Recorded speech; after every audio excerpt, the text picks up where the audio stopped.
جیسے ہی گھر میں آئے تو کہا کہ مجھے ایک مصلی دے دو، میں 2 رکعت نماز پڑھنا چاہتا ہوں، ایک کپڑا پاک کپڑا دے دو۔ انہوں نے ایک پاک کپڑا دیا، آپ نے اسی کے ایک کمرے میں 2 رکعت نماز ادا کی اور نہایت ہی بے تابی کے ساتھ کہا شدت کی پیاس ہے، اگر ایک گلاس پانی پلا دو۔ انہوں نے پانی بھی پلایا۔ اس وقت اورنگزیب رحمۃ اللہ تعالیٰ علیہ نے فرمایا بیٹی کیا تو نے یہ سمجھا تھا کہ میں اپنے گورنر کے ساتھ تجھے شادی کی اجازت دے دوں گا؟ قسم رب ذوالجلال کی، جس وقت تو نے دلی میں مجھ سے شکایت کی تھی قسم کھا لیا تھا جب تک تجھے انصاف نہ ملے پانی کا ایک قطرہ بھی حلق میں نہ ڈالوں گا۔ 3 دن گزر گئے، میں نے پانی نہیں پیا ہے، پہلا گلاس پانی کا تیرے گھر میں آج میں نے پیا ہے۔ یہ تھا اسلام کا عدل و انصاف جس کو ہندوستان کی تاریخ آج بھی یاد رکھتی ہے۔ اور اس پنڈت نے دیکھ کر کے اس دن یہ عہد کیا کہ میرے گھر اسلامی بادشاہ اورنگزیب نے اگر سجدہ کیا ہے تو اے بنارس والو یاد رکھو میں پجاری ہوں، میں برہمن ہوں، میں پنڈت ہوں، لیکن یہ وعدہ کرتا ہوں کہ جس جگہ اورنگزیب نے سجدہ کیا میں اپنے ہاتھوں سے یہاں مسجد تعمیر کروں گا۔ اور وہ مسجد تعمیر ہوئی۔ گنگا کے کنارے آج بھی دھرارا نام کی مسجد قائم ہے، اس کی تاریخ جا کر پڑھ کے دیکھ لو، یہ ہندوستان کی تاریخ ہے۔ تم کہتے ہو ہم ظلم کیے ہیں، عزیزان گرامی وقار، ہم نے اپنے سجدوں سے یہاں عدل کو پھیلایا ہے، لوگوں کے دلوں نے مسجدیں تعمیر کی ہیں، لوگوں کے دلوں کو جیت کر کے یہ مینارے بلند ہوئے ہیں۔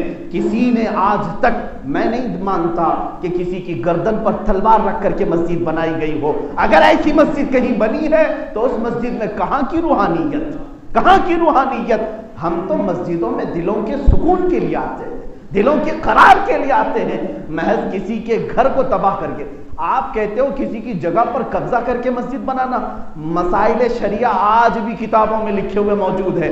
حنفی فقہ کی کتابیں اٹھاؤ، شافعی فقہ کی کتابیں اٹھاؤ، حنبلی مالکی فقہ کی کتابیں اٹھاؤ، سب فقہ کی کتابوں میں لکھا ہوا ہے اگر کسی کی زمین موجود ہے اور اس کی زمین کا ایک بالشت بھی مسجد میں آ گیا اور آپ نے تعمیر کی تو اس جگہ پر کسی کا سجدہ نہیں ہوگا۔ یہ اسلام نے رکھا ہے۔ تمہیں معلوم ہے پہلی مسجد میرے آقا صلی اللہ علیہ وسلم نے مسجد نبوی بنائی تو کیا مسجد نبوی جب بنا رہے تھے مدینہ طیبہ میں لوگ اپنی زمینیں لے کر کھڑے تھے، صحابہ نے کہا کہ ایک زمین بہت اچھی ہے، میرے آقا صلی اللہ علیہ وسلم کو پسند آئی، پوچھا کس کی ہے؟ کہا یہ 2 لڑکے ہیں ان کی زمین ہے، وہ دونوں صحابی تھے۔ حضور صلی اللہ علیہ وسلم سے عرض کیا کہ آقا اگر یہ مسجد کے لیے آپ قبول کرتے ہیں تو ہماری سعادت کی بات ہے، آپ قبول فرمائیں اور اس پر تعمیر کریں۔ اللہ کے نبی صلی اللہ تعالی علیہ وسلم نے فرمایا میں قبول تو کرتا ہوں مگر اس کی اجرت دے کر کے، اس کا معاوضہ دے کر کے، اور ان بچوں کو زمین کی قیمت ادا کی گئی اور اس قیمت کے ادا کرنے کے بعد مسجد نبوی میرے آقا نے تعمیر کی، جبکہ رسول کریم صلی اللہ علیہ وسلم کے لیے پوری زمین جہاں وہ چاہتے قدم رکھتے مسجد بن جاتی۔ حضور صلی اللہ تعالی علیہ وسلم نے بھی یہ ہمیں تعلیم دیا کہ کسی کی ایک بالشت جگہ پر بھی غیر قانونی تم مسجد نہیں تعمیر کر سکتے۔ ابھی ترکی کی جس مسجد کو لے کر کے پوری دنیا میں بوال ہوا، مسجد آیا صوفیہ کے متعلق، یہ پوری دنیا میں وبال مچائے ہوئے ہیں اور کئی سیکولر کیڑے ایسے ہیں جن کو یہ بات ہضم نہیں ہو رہی کہ یہ مسجد کیسے بنا دیا، انہوں نے مسجد کیسے بنایا۔ تاریخ پڑھو ظالموں، تم صرف اور صرف انٹرنیٹ کی دنیا کے کیڑے بن کر رہ گئے، تمہیں تاریخ نہیں معلوم۔ یہ در حقیقت سلطان محمد فاتح رحمت اللہ تعالی علیہ جو خلافت عثمانیہ کے ایک عظیم سلطان رہے ہیں، جنہوں نے قسطنطنیہ کو فتح کیا اور میرے آقا صلی اللہ علیہ وسلم کی حدیث کی بشارت انہیں ملی ہے۔ حضور صلی اللہ علیہ وسلم نے فرمایا جو سب سے پہلے قسطنطنیہ فتح کرے گا وہ جنتی ہوگا۔ سلطان محمد فاتح نے قسطنطنیہ یعنی استنبول فتح کیا، اس وقت وہاں پر یہ آیا صوفیہ ایک چرچ تھی جو پرانی چرچ تھی۔ ظاہر سی بات ہے جب حکومت آئی تو آپ نے ان لوگوں کو بلایا، عیسائیوں کو، پوچھا کیا تم یہاں قائم رہنا چاہتے ہو؟ کہا اب ہمارا یہاں کچھ ہے نہیں، ہم تو اپنے اپنے وطنوں میں جہاں ہمارے لیے خیر ہو ہم جا رہے ہیں۔ سب چھوڑ کر کے جا رہے تھے قسطنطنیہ کو، اس وقت یہ مرکزی جگہ تھی تو انہوں نے کہا کہ ایک کام کرو جو تمہاری چرچ تھی یہ میرے ہاتھوں بیچ دو۔ آج بھی چرچ بکتی ہیں امریکہ میں، یورپ میں، کینیڈا میں، انگلینڈ میں جا کر آپ دیکھیں، آج بھی جب چرچ کے مینجمنٹ والے سنبھال نہیں پاتے تو وہ بولی لگاتے ہیں، اعلان کرتے ہیں کہ یہ چرچ بکائی جا رہی ہے، کوئی خریدنا چاہتا ہے تو خرید لے۔ کئی چرچ، آج کے زمانے کی بات کر رہا ہوں، آج بھی یہ اور بات ہے کہ ہندوستان میں یہاں پر تشدد زیادہ ہے، باہر ملکوں میں آج بھی وہ اپنی عبادت خانے بیچتے ہیں اگر ان کے اوپر بوجھ ہو جائے تو، لیکن مسجد ہم بیچ نہیں سکتے۔ وہاں پر عیسائیوں نے سلطان محمد فاتح کے نام پر وہ چرچ کو فروخت کیا، بیچا، اور اس کے جو سیل ڈیڈ ہے وہ آج تک موجود ہے۔ جو سلطان محمد فاتح نے خریدا وہ آج تک موجود ہے، اس کے دستاویزات ہیں ترکی کے پاس۔ یہ 15ویں صدی کی بات تھی، 15ویں صدی سے لے کر 1921 تک، تقریباً یوں سمجھ لیں 500 سال کے قریب وہ مسجد تھی، اس کو تعمیر کیا، مینار بنائے، نمازیں ہوئی، قرآن پڑھا گیا، خلافت عثمانیہ کو ختم کیا گیا 1921 کے قریب میں۔ اس کے بعد ان کے در کا ایک کتا لا کر کے انہوں نے ترکی پر بٹھایا جس کا نام مصطفیٰ کمال بادشاہ تھا۔ نام تو بڑا اچھا ہے لیکن وہ تھا منافق یہودی، اس کو ترکی کا بادشاہ بنا کر کے رکھا۔ 11 سال کے اندر اس نے سیکولرزم کا نام لے کر ساری مسجدوں سے اذانوں کو بند کیا، اور اس نے قرآن کی لینگویج کو تبدیل کر دیا، کہا کہ عربی میں کوئی پڑھ نہیں سکتا۔ ترکی میں اس نے اتنا سیکولرزم کے نام پر ظلم کیا، اور اس کے بعد یہ پابندی لگائی کہ جس کو قرآن پڑھنا ہوگا وہ ترکش لینگویج میں پڑھے گا۔ حجاب کو ختم، مدارس اسلامیہ نہیں چلیں گے، کہیں پر بھی مذہب کے نام پر کوئی بھی مدرسہ نہیں چل سکتا، علماء کو بند کیا گیا، قید کیا گیا۔ 11 سال یہ ننگا ناچ ناچا گیا ترکی میں، اور پورے اسلام کو ختم کرنے کی پوری طرح سے کوشش کی۔ اسی زمانے میں اسی مصطفیٰ کمال بادشاہ، جس کو اتا ترک بھی کہتے ہیں، اس نے ہی یہ 500 سال سے موجود جو مسجد تھی، سلطان محمد فاتح نے جس کو خرید کر کے مسجد بنایا تھا، اس ظالم نے اس کو بدل کر کے میوزیم کر دیا۔ کہا کہ یہ مسجد نہیں رہے گی، یہاں اذان نہیں ہوگی، کچھ بھی نہیں، ہاں اس کو میوزیم بناتے ہیں، بہت پرانی ہے، 2000 سال پرانی ہے، تو اس کو میوزیم بناتے ہیں، لوگ آئیں گے دیکھیں گے۔ وہاں سب آتے تھے، سیاح، ہر قسم کے لوگ آتے تھے جوتے پہن کر کے۔ اس مسجد کو 1934 غالباً 1934 سے لے کر کے ابھی 2020 تک روندا گیا ہے، اللہ کا نام بند کر کے رکھا گیا تھا، جو آلریڈی 500 سال تک اذانیں ہوئی ہیں جس میں، اور اس کو میوزیم میں رکھا گیا۔ آج وہاں کی بھی سپریم عدالت نے فیصلہ یہ سنایا کہ جو پرانی مسجد تھی اس کو مسجد میں کنورٹ کیا جائے، تو ترکی کے صدر نے یہ فیصلہ نافذ کیا اور پھر سے اس میوزیم کو ختم کر کے اپنی اصلی حالت مسجد بنائی۔ اتنا کام کیا تو پوری دنیا کے سیکولر کیڑوں کو درد شروع ہو گیا۔ تاریخ اگر میں بتاؤں، اسپین میں جاؤ، 500 مسجدیں یہ چرچ بنا کر کے رکھے ہوئے ہیں۔ آج اسلام کی بڑی مسجد کرتبہ، آج بھی وہ میوزیم بنا کر کے رکھا گیا، چند لوگوں کو نماز پڑھنے کی اجازت، باقی کوئی نہیں پڑھ سکتا۔ ہنگاریہ، بلغاریہ، یہ وہ کنٹریز ہیں جہاں آج ایک مسجد تو ترکی کے پڑوسی ملک کے اندر ہے، ہنگاریہ میں، وہاں پر اس مسجد کے مینار بھی ہیں، گنبد بھی ہے، سب ہے، آج بھی ہے، لیکن اس کو چڑیا گھر بنایا گیا اور ہاتھی اس میں باندھے جاتے ہیں۔ یہ دنیا کو نہیں نظر آتا۔ ایک مسجد ترکی میں انہوں نے واپس اپنی اصلی حالت پر کر دی تو ڈھنڈورا پیٹنے لگ گئے کہ میوزیم سے مسجد بنا دیا، میوزیم سے مسجد بنا دیا۔ ظالمو، تم نے 1000 سے زیادہ مسجدوں کو استبل بنا کر کے رکھا ہے۔ یہ ظلم کسی کو نہیں نظر آتا، ایک مسجد کے معاملے میں سب بھونکنے لگ جاتے ہیں۔ عزیزان گرامی وقار، میں صرف اور صرف اتنا کہنا چاہوں گا، آخری میرا میسج یہ ہے کہ 80 سال کے بعد بھی اگر کسی ظالم نے 1934 میں اگر اس نے مسجد کو میوزیم بنا دیا تھا تو رب تبارک و تعالیٰ نے اگرچہ دہائیاں گزر گئی انتظار میں ترکی کی عوام کے لیے، 8 دہائیوں کے بعد بھی اگر اذانیں گونج سکتی ہیں تو صرف اس وجہ سے کہ ترکی کی عوام نے اپنی نسلوں کو یہ ہمیشہ بتایا تھا کہ یہ اللہ کا گھر ہے، یہ اللہ کا گھر ہے، یہ اللہ کا گھر ہے۔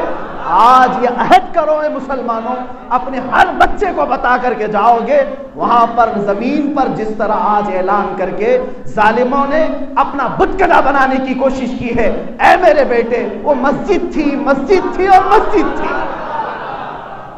انشاءاللہ العظیم کئی دہائیاں گزر جائیں گی، پھر ہماری نسلوں کو ایک دن اللہ رب العزت کی مدد ضرور آئے گی، اس لیے کہ ہم نے دیکھا ہے اگر ابرہا کعبے کو ڈھانے کے لیے آئے تو مولا ابابیل کو بھی بھیجتا ہے، فرعون ظلم کرے تو سمندر کی طغیانی اسے ختم کرتی ہے، نمرود اگر سرکش بن جائے تو مچھر اسے ہلاک کرتا ہے۔